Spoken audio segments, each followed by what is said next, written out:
In order to develop right concentration, the point of it is to begin to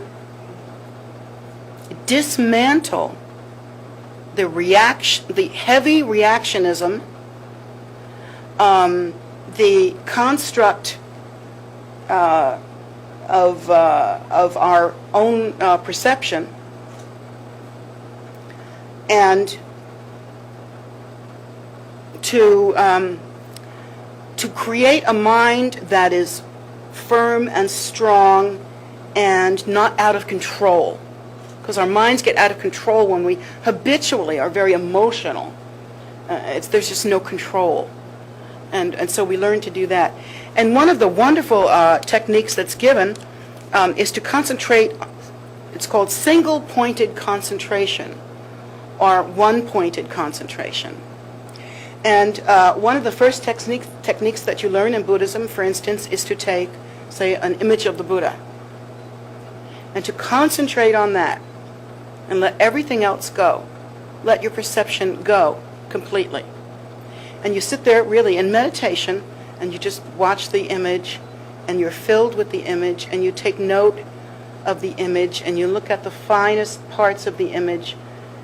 And when the I left the toaster on, or I left the iron on thoughts start to come in, then you simply use a technique of just dismissing them and going back to the concentration. And for some people that really have trouble dismissing them, you can even use a visualization of cutting them, like with a scissors, and throwing them away, and get back. But you always return to your single-pointed concentration. It's extremely relaxing, extremely healing. I don't know why it isn't done more. Another thing that you can do is to focus on a candle, to simply see the nature of that flame, see what it is, to perceive only that, to let the mind, here's the term, let the mind rest on it. Rest on that image. Let the mind rest on the image of the Buddha, rest on the image of a flower or the image of a candle. Just let it rest. When something comes to interrupt you, you simply toss it away, cut it out, move it. Come back to rest. Come back to that. You can also watch your breath. And one way to do that is to just take very uniform, relaxing breaths, like say 4 beats in, hold 1, 4 beats out, like that. Just a real relaxed kind of breathing, and just let your mind rest on the rhythm and the feel of your own breath. And it's restful. For a person whose mind is too active and too angry, it's very restful, very peaceful to do that. Just lovely. It's completely different from watching TV, which actually gets your mind a little stirred up. I know when I watch the news, I get stirred up. I'll tell you that. I start talking back to the TV. Hey!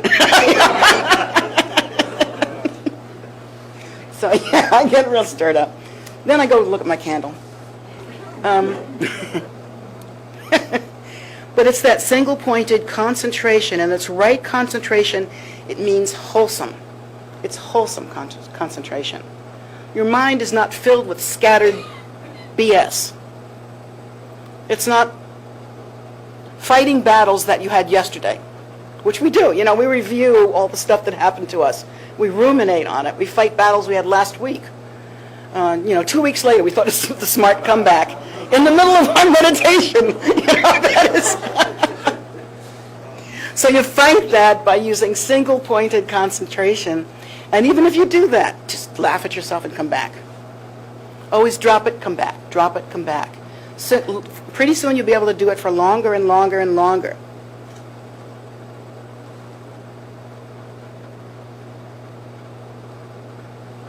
And so the thought is that once you learn to apply single-pointed concentration or meditation on a candle or an image, that the mind then has more control.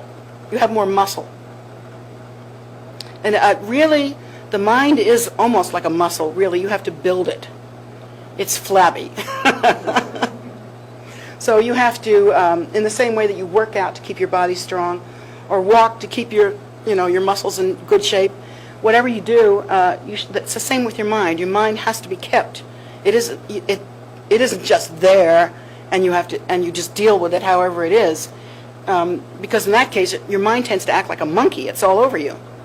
It controls you it rides you rather than you riding it. It's like the master's not riding the donkey's riding the master. And that's what happens when the mind is just too agitated and too wild and too out of control. So single-pointed concentration, that kind of meditation is beautiful.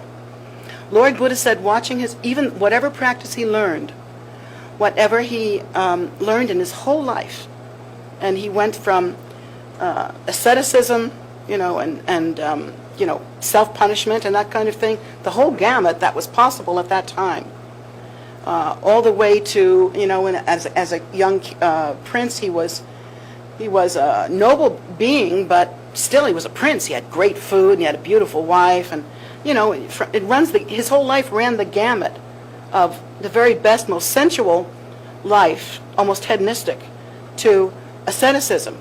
And he said from his whole life what he really loved, his favorite practice, was just the gentle watching of his breath. And so I just leave you with that, thinking that you might want to try it yourself. It's a beautiful practice, a healing practice. If you're sick, for instance, or depressed, or manic, or,